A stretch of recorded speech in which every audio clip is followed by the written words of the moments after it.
Hello, hello. Welcome to our May Spine of the Month book chat with Nicole Chung. Hello. Hello, everyone. It's been a long time.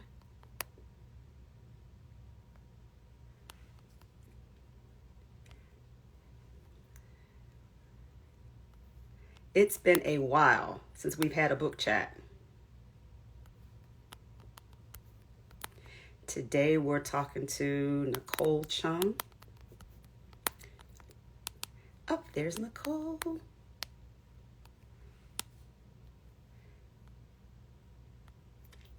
Hold on. Let's see if she's in here. I'm super excited about. Hello from Delaware. Hi.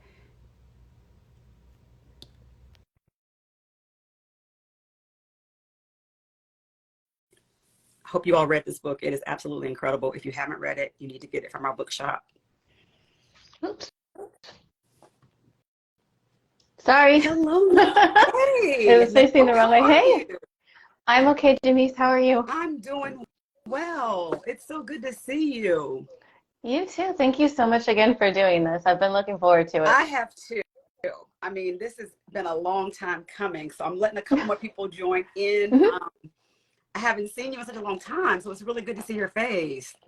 Yeah, no, thank you. And I want to apologize. I'm still recovering from COVID, so I might like pause or mute at some point to like cough, but I really am doing No a lot better. So worries. I'm glad you're doing better. yeah, it's been a long road. I got it like a month ago, I'm so and happy. the cough is just kind of Yeah. hanging on. Yeah, I know one of my friends, she's experiencing long COVID, and so Oh it's just no. yeah, so it's been really Yeah. hard. So we won't keep you too long. I'm so glad that you still decided to join us this afternoon. Yeah, of course. And I have hot tea here Okay, and like a cough drop if I need it, so we should be good good. But to go. And so what I want to do, I'm just going to do a brief intro, but I want you to tell the audience a little bit about yourself. But before I start, I want to say that Nicole and I go a little ways back to way when, back, yeah. yeah, way back to when Lupita Reeds and I started Lit on 8th Street at Solid State Books. And your first book, your first memoir, all you could ever know was one of our selections. Yeah, Yeah. so I'm really glad to have this full circle moment to have you back as a diverse spines pick again. I just want to thank you too. First of all, like I loved that event with you and Lupita. It's like one of my favorite events. It was such a great conversation. And yeah, I don't know. I was really touched. You were one of the first people to reach out when we like announced that the book was happening. I think like the pre-order campaign, you reached out right away. It really meant a lot to Of me. So thank course. you. Yes, of course. So welcome you all. We haven't had a Spine of the Month book chat, I think, since April. So now we're doing Mhm. our May Spine of the Month, and it is A Living Remedy by Nicole Chung. Um, if you haven't read it, I highly, highly recommend that you read it. We're not going to do any spoilers, but it's hard to have this conversation without really just, I'm not going to spoil it because I still think you should read it. I mean, even if we kind of touch on some subjects, it's such a phenomenal book. Oh, thank Kleenex must be you. must be purchased when you purchase the book, just FYI. And I'm going to let Nicole introduce herself. Okay, hi everyone. I'm Nicole Chung. I'm so glad to be here. I'm here to talk about A Living Remedy, my second book. And some of you may or may not be familiar with my first, All You Can Ever Know. I live in the DC area. I grew up in the Pacific Northwest, which is where I was born and adopted. Yeah, I live with my family here now, and I'm really excited to be here today. And you do a lot of great writing. I mean, you write for a lot of different people and a lot of publications. And so I love when I come across your writing. It's just always so real and authentic Oh, when you write. thank Yeah. you. So let's start with um, why did you want to do another memoir? Was this originally what you had planned to do? Because I mean, your first one, I thought, Yeah. talk a little bit about your first memoir and what you discussed in that, and Mhm. then how this shift came along for A Living Remedy. Sure. So the first book is very tightly focused on my adoption story. So I'm a transracial Korean adoptee. I grew up in a white family in a very small white community in Southern Oregon. Um, And the book is a little bit about like my upbringing there and what that was like, but also like told along with the story of what happened when I grew up and decided to search for my Korean birth family and like what I found when I searched. And that search was happened to coincide with my pregnancy, my first pregnancy, and the birth of my first child. And that book, like it's tightly focused on that adoptee journey, like search and rediscovery. And I actually found while I was writing it, there were some things that I wanted to bring in, like including maybe more discussion of class, Yeah. which is very much a feature of A Living Remedy, or more coming of age, leaving home, going to college, experiencing the world outside this insular community where I grew up. And it just didn't seem to fit at all in that book, even though I knew it was important to my story.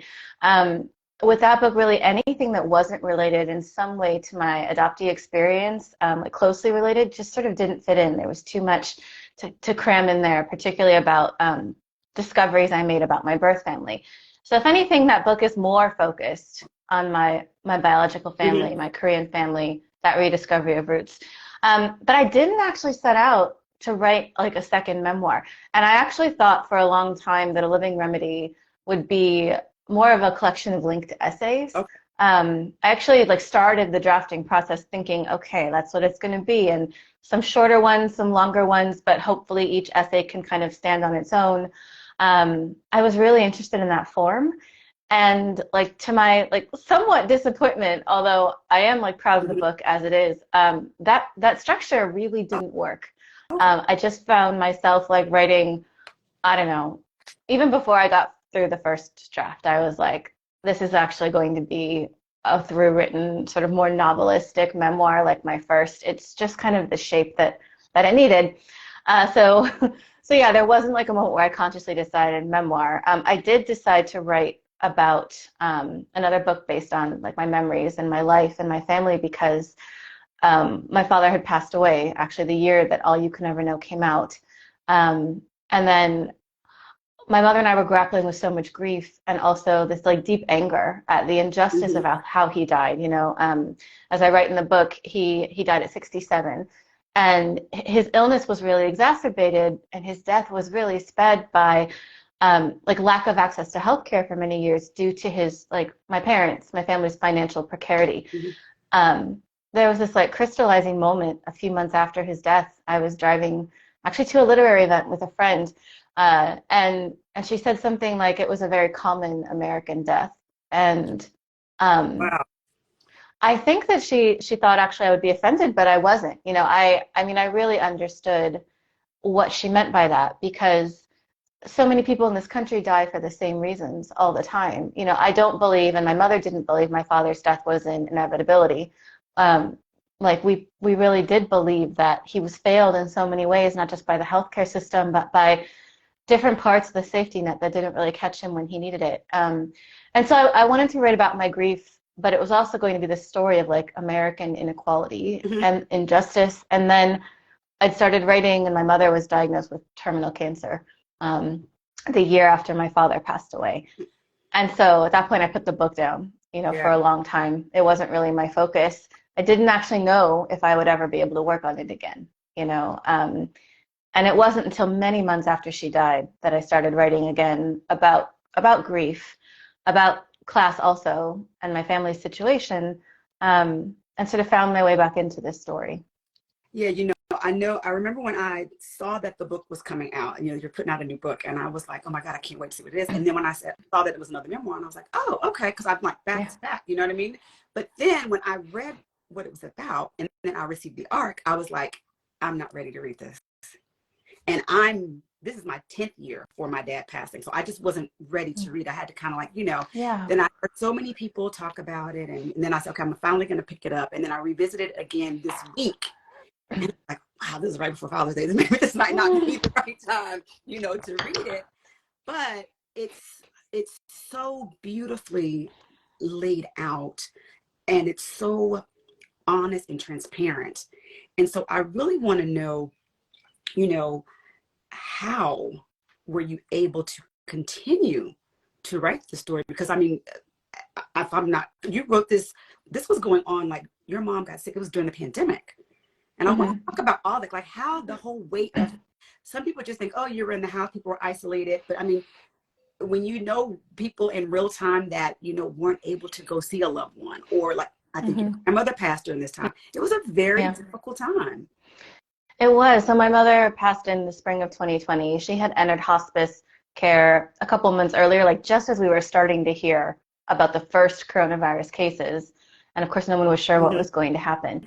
And up until that point, I'd been able to fly out and see her. I mean, we lived 3,000 miles apart, so I couldn't see her as often as I wanted, and I have my own family here, so it was, it was a struggle. But I could see her.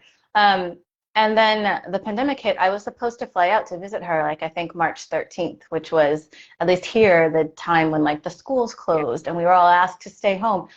And that last trip just didn't end up happening. And I was very resistant to the idea of like writing a pandemic book. This very much isn't that.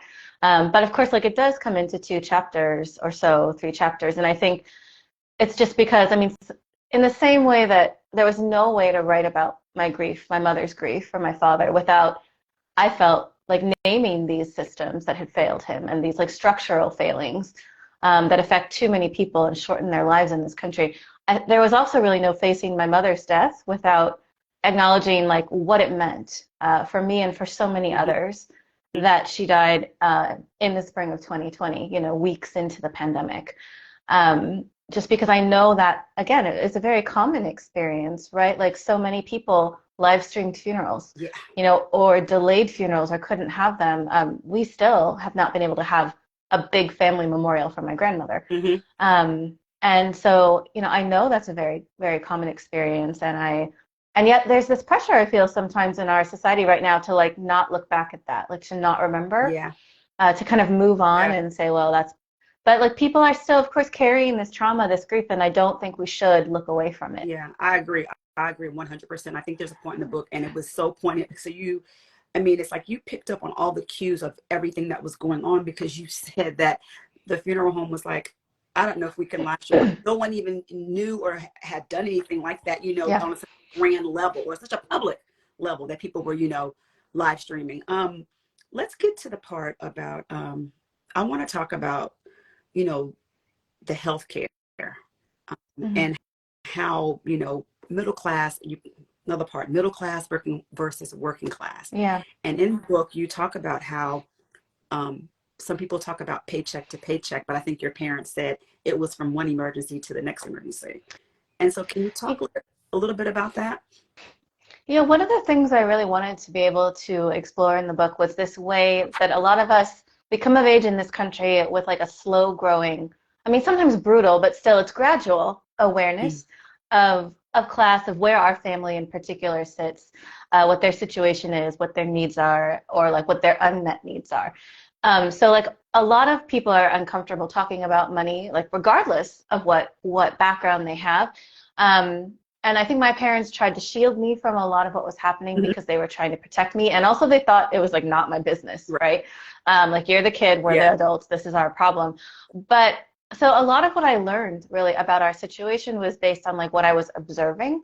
I was always a really watchful kid. Part of that I think was growing up, as one of the only people of color and the only Korean I knew where I was. I'd always been very watchful, and I knew like something was wrong, but actually like they weren't terrifically explicit about it, which I think is kind of a common experience. They, I didn't know about like specific numbers or like debt collectors or, things like that. But I did like notice when I was in high school, and suddenly, up until then, I think they'd been able to meet like a lot of my basic needs. And by that, I mean like food and clothing and like things like that. And starting in high school, as soon as I got a part-time job, like I started paying for a lot of that because they weren't able to do that. So like I wasn't really able to save. I remember my grandmother lecturing me actually about like saving my money for college, and I was like, I don't know, I don't actually know where it goes, but it was going to things like clothes and shoes and school lunches and exam fees and college application fees. Right. And so like the fact that I was shouldering those expenses was like my first major clue that something was wrong, because those are things my parents would have covered if they could have. I knew their health wasn't good. My mother had cancer when I was in high school, and my father had other health challenges. I did not realize that this had led to enormous medical debt because we were uninsured. Mm-hmm. That was something I kind of learned years later. So I don't know. I mean, obviously these particulars, they're specific to my family, but I've talked with so many people who like from various backgrounds who grew up without really like money or class being talked about explicitly. And I was convinced I was having like an average middle class upbringing for the longest time. And it was really only like after I left home and had a little bit of distance that I realized, that wasn't quite the experience that I had had after all. So I wanted to be able to kind of explore that in the book. Yeah. You did such a nice job. You talked about, what do you think are the challenges? I mean, not the challenges. I mean, like, what's the difference? We know the difference as far as like, losing your parents, but as far as like writing yourself personally, I know the difference in the two memoirs, but for you as an author, what changes in yourself did you see from the first one to the second one? Yeah, I mean, the differences, so many of them I think are because I've gotten older, Mm-hmm. not the two books aren't that far apart. They're Right. 5 years apart, but I've changed a great deal. And the world has changed. Tremendously, yeah. Yeah, I think grief has changed me quite a bit. Mm-hmm. I think that, the longer that I parent, the more that kind of teaches me and like the different perspective I get on the world because of that. But I think a lot of it, I've said that this was a unique writing process for me. Like as a writer, I've always had a very like nose to the grindstone relationship with my work. I can point to times, and I do this in the book a little bit, where I've been able to, like, I can always work no matter what else is going on. And I hadn't realized that I even took kind of like this twisted sense of pride in that until my father died. And there's this part of the book that I didn't know would resonate with so many people, but I wrote about what it was like to grieve under capitalism and just like how impossible it feels. Yeah.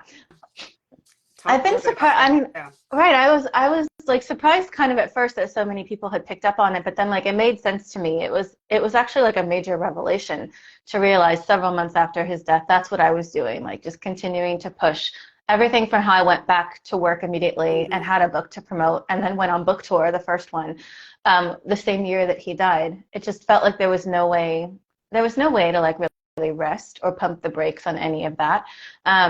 And I was also trying to care for my mother, like support her from afar. And so it wasn't actually a time when I could take unpaid leave, like take a break. Like you can actually recognize this and know what the healthier, better choice is and still, because of your circumstances, be unable to make it. And so I wanted to write about that too and really be explicit about the demands, how the system that we live and work in is not set up for us to honor our humanity or our losses, to care for our families and our communities. We can do these things sometimes if we're lucky enough, if we're privileged enough, but it's always like kind of an uphill battle because of this capitalistic system we live in that doesn't prioritize rest and care, and like, leaves us often to grasp for these piecemeal solutions in a crisis. Yeah. I want to talk about this too, about the trauma and grief, because when I read that part about the capitalism, it just kind of stung me because I remember when my dad died and it was very unexpected. He had a car accident. And so it was right before Thanksgiving. And so it was very traumatic. Yeah. And I was fortunate enough that I had the time. I took a month and a half off. But during that time, I would be lying. I could say, I felt a little bit guilty because like, I probably left maybe I should come back within 2 weeks rather than 6 weeks. Right. But I want to talk to you about, you said in an article, you said you don't owe the world your grief or your trauma. And then you talk like you have a lot of time elements in the book, but it seems as if society or your job, they always want to set time on your grief. Like when it should be enough. You should be done. Mm-hmm. It's time to get back in the flow of things. Yeah, and it's like that pressure never came like directly from any colleagues, and certainly like it never came from my publisher. It was a lot of it, I think, was that internal tug that you mentioned. But like even that's not like just you. That's the result of like decades living in this system and working and being told, like fed this bootstrap mentality, this focus on productivity and also individual responsibility. Which is like questioning what that means is another big thread in the book, because we focus so much on personal responsibility in this country, and as we've seen during the pandemic, you know, that isn't enough, and it lets like whole failing systems off the hook.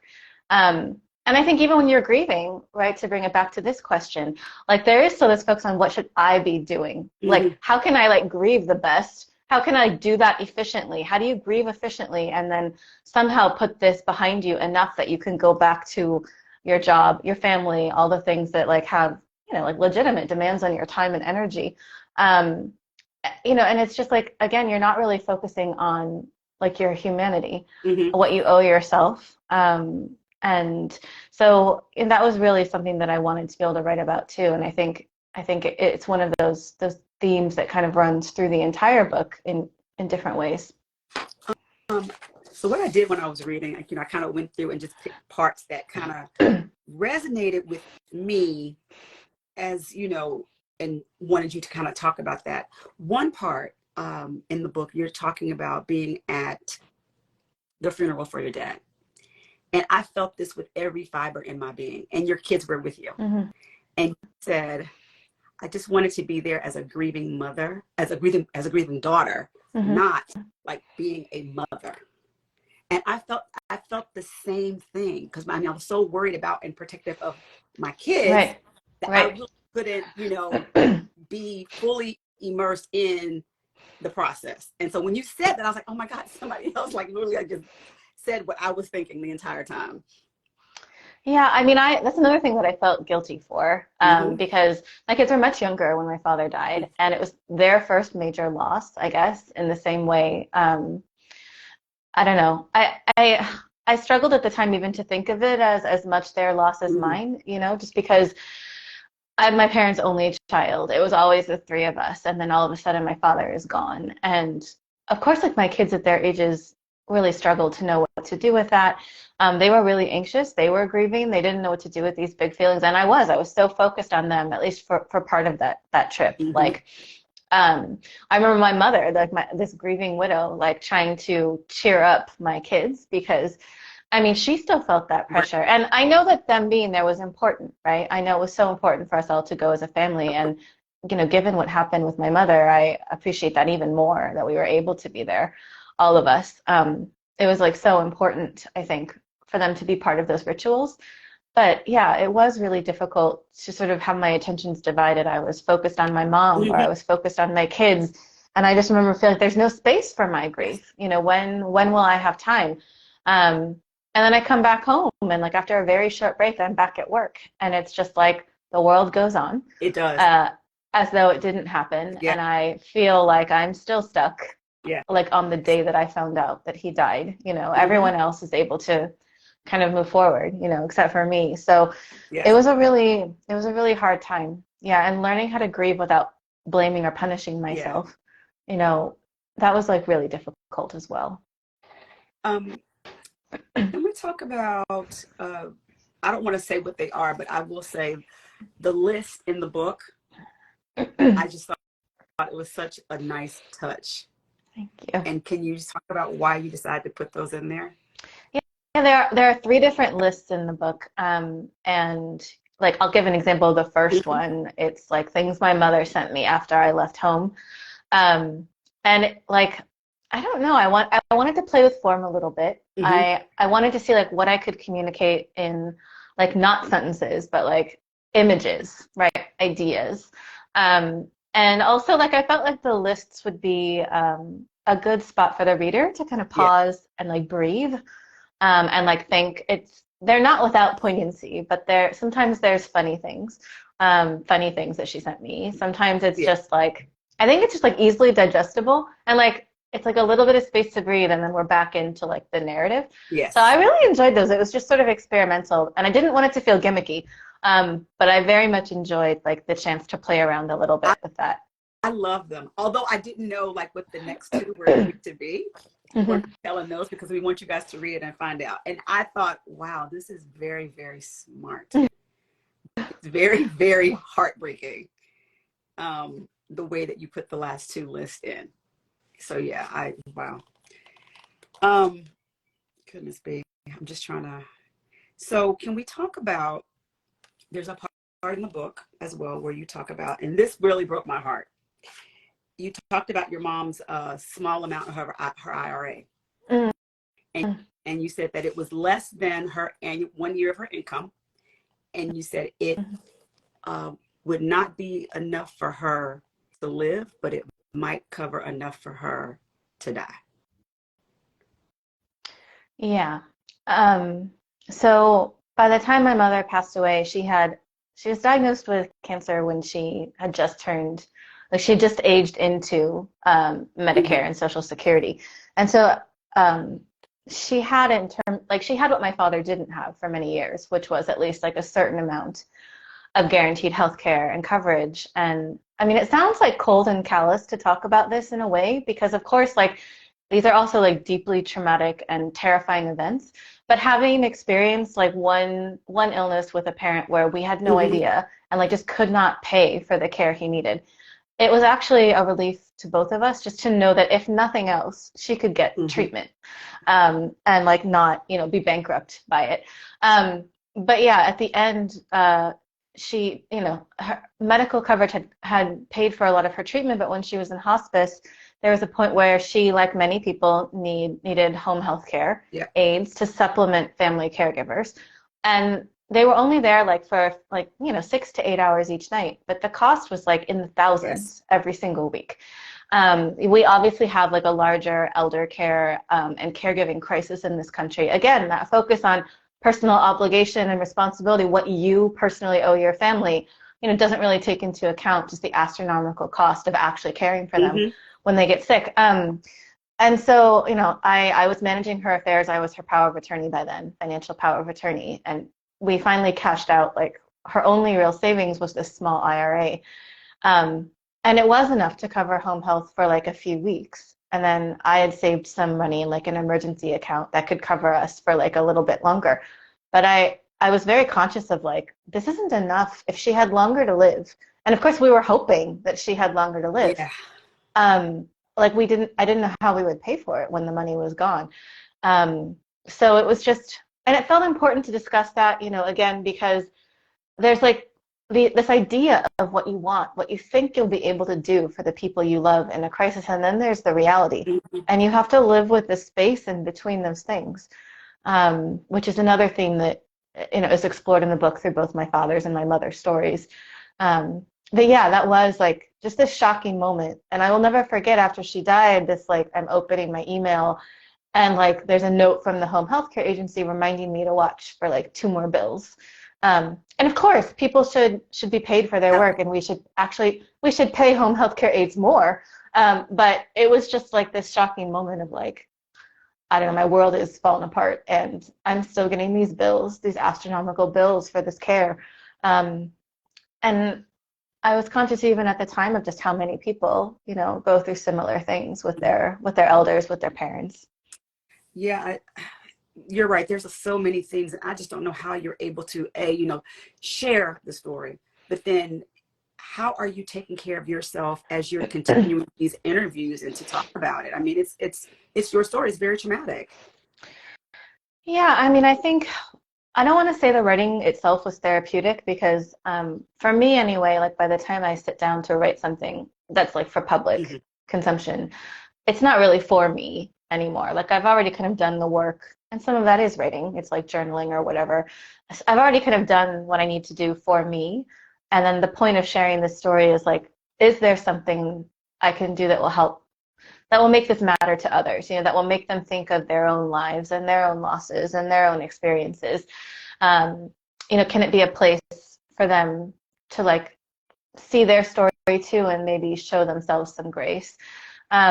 But I do think because this book required so much of me in the telling of it, in the actual writing, I wound up having to trust myself as a writer and really also treat myself with a lot more humanity than I had in the past. You know, like everything from being really conscious of how much I was working and whether I was emotionally in a place where I could work on this that day. I would actually like, you know, compartmentalize my writing life a bit.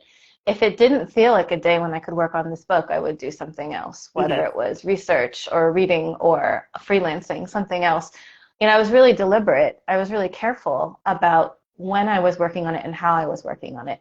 And I think much more than the first book and more than any other time in my creative life, I was also always thinking about like what needs do I have in order to write this as a writer, as a human being, and how can I try to meet those? And that was all new for me. It sounds very obvious as I say it out loud, but I had never approached my work in this way before.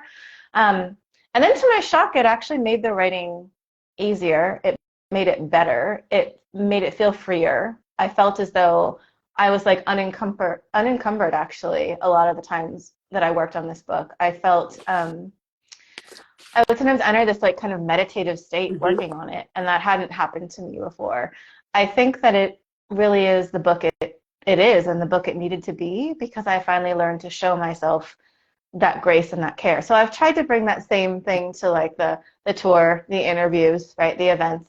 I will say like I love events and I love getting to have conversations like this. And for me, like there's no substitute for that as a writer, like actually getting to talk with and hear from readers, um, to hear their stories as well. So it is like demanding, I won't lie. Mm-hmm. But parts of it are also really a privilege and it can feel very energizing and it can feel like, okay, it was worth it. Like when I was writing this book and thinking about readers, maybe especially readers who were grieving, like that part feels very validated when I talk with people. So I don't know, like I've been really enjoying like the discussions and all that. And I've also been trying to practice a lot of self-care and be aware of my needs at this time because it is a draining process too. I mean, it has to be. I mean, I was, making sure, I was like, I'm going to make sure I want to talk about the things, but I can only imagine that it is very draining.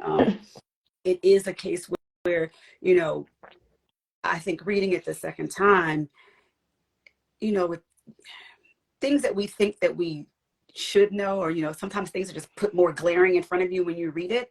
And, what are our responsibilities to take care of those? And are we able to do that, financially? Right. What can we be doing better? Like, I don't know, like as a country, because we don't take care of Mm. really, and people It's are hard not, to, yeah. yeah, it's difficult. I mean, you can have the best of intentions. And like me, I grew up with the expectation as my parents' only child, this is going to be on me. This is something I want to do. I want to be able to care for them. And who will do it if not me? And then the reality was that we just didn't have enough time.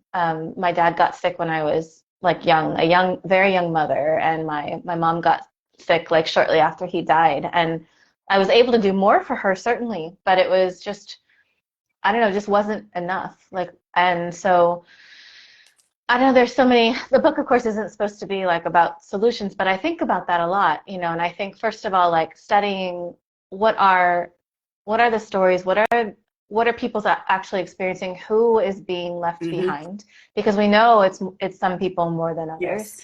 Yes. And just understanding like where the gaps in the safety net are. I think in terms of practical things, as we discovered in my family, public assistance it's so means tested, it's rationed.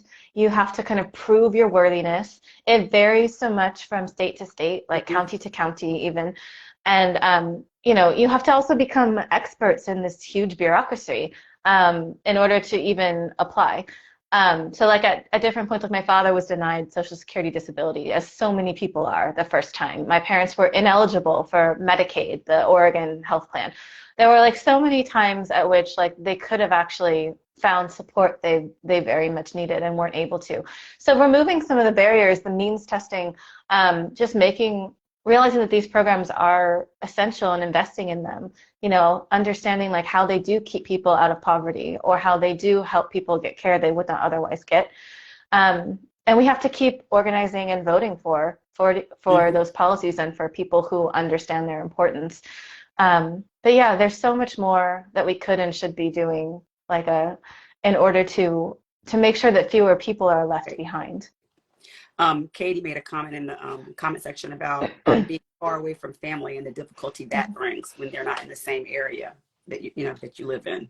Right, right. I mean, it affects everything from just like your Oh, emotional definitely. state and then the ability to offer practical assistance. And sometimes, sometimes you're able to move them to you or move back home. I wasn't in a position to move back home, and And my mother really didn't want to move across the Yeah. country.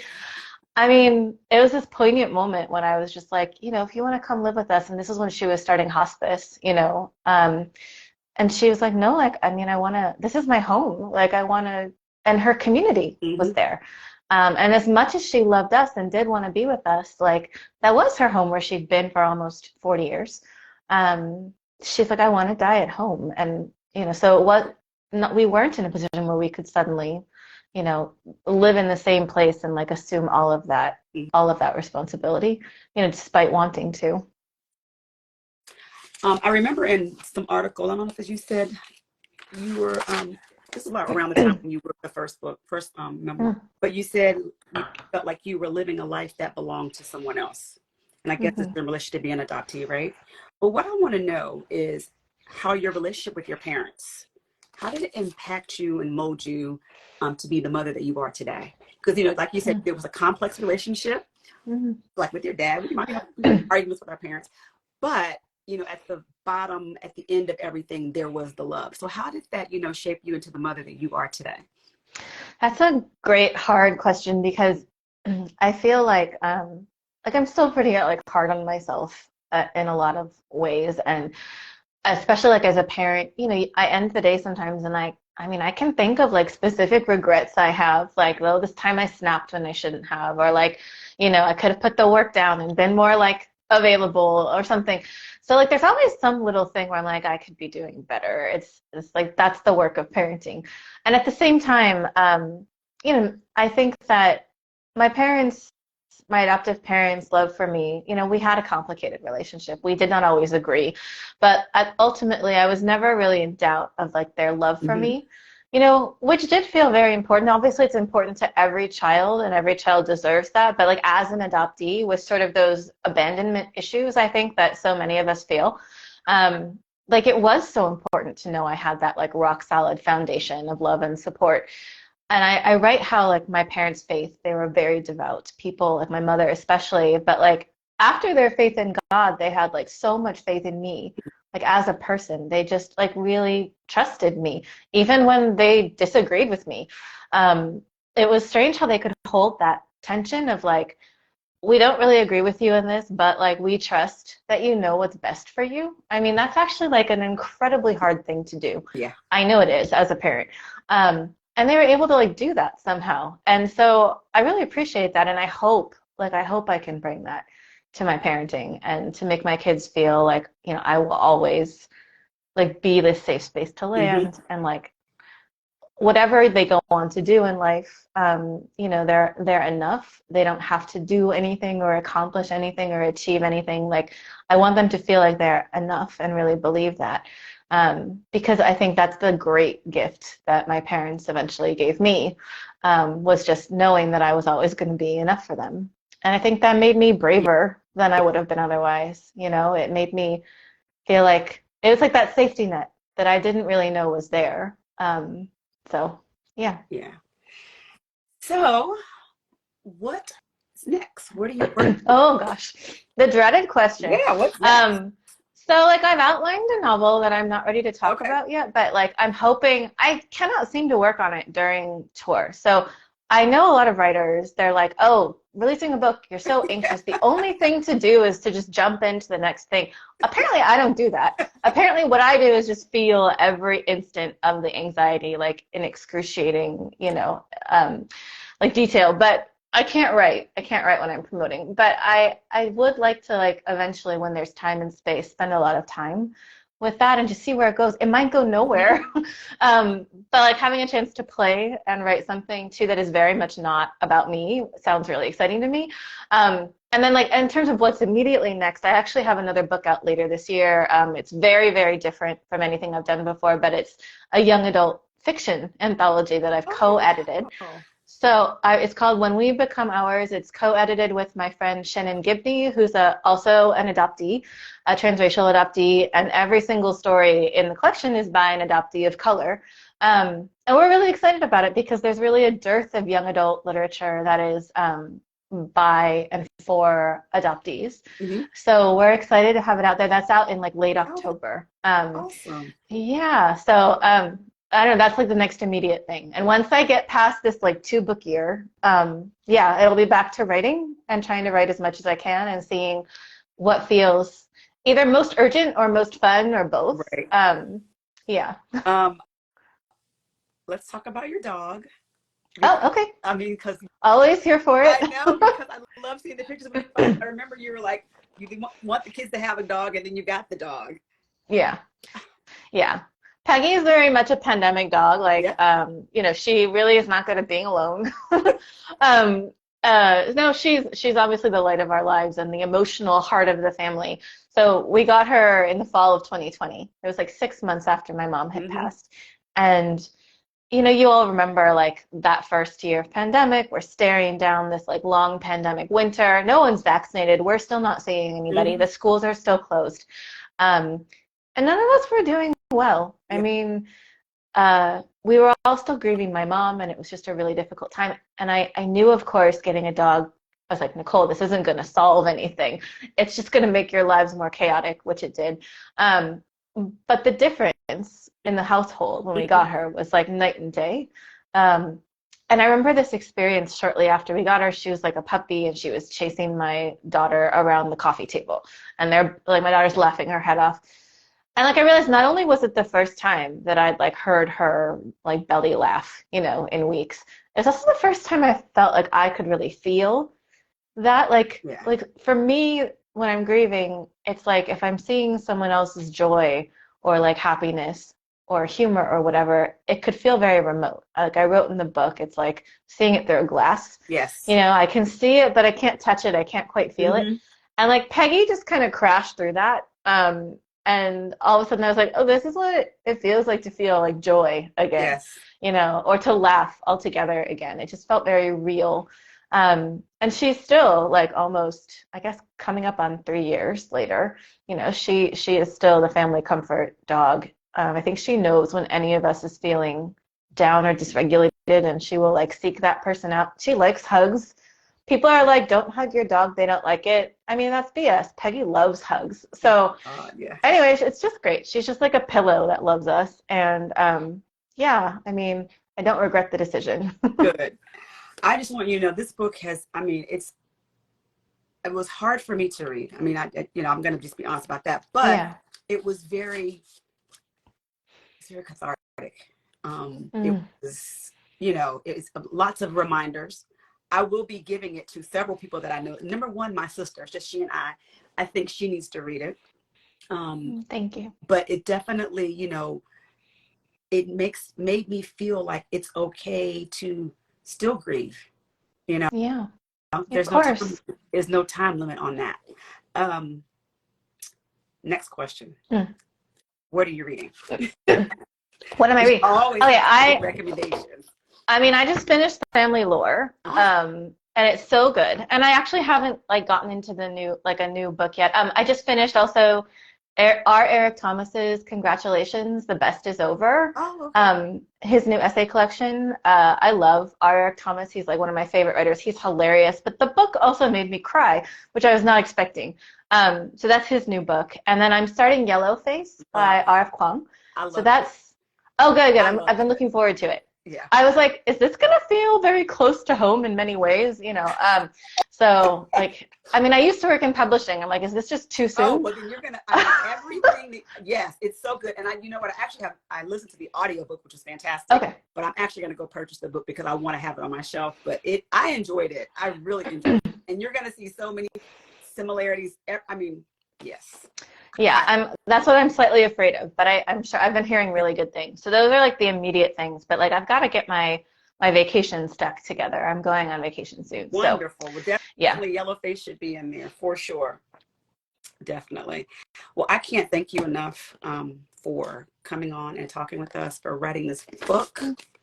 Thank you so You much, Jamise. It means a guys, if lot you that haven't you read, invited me. yes, if you haven't read it, please read A Living Remedy. It's fantastic. It really is. It's so good. One more thing, the YA book, please make sure I get a copy of it. I want to Okay. for you. Yeah. Yeah. I know digital galleys are actually out there, but I will, yeah, DM me and Okay. we will make sure you get one. Thanks again and enjoy Thank vacation, you. and we'll chat soon. Yes. Take care. Thank you so much, Jamise. Of course. Bye. Bye bye.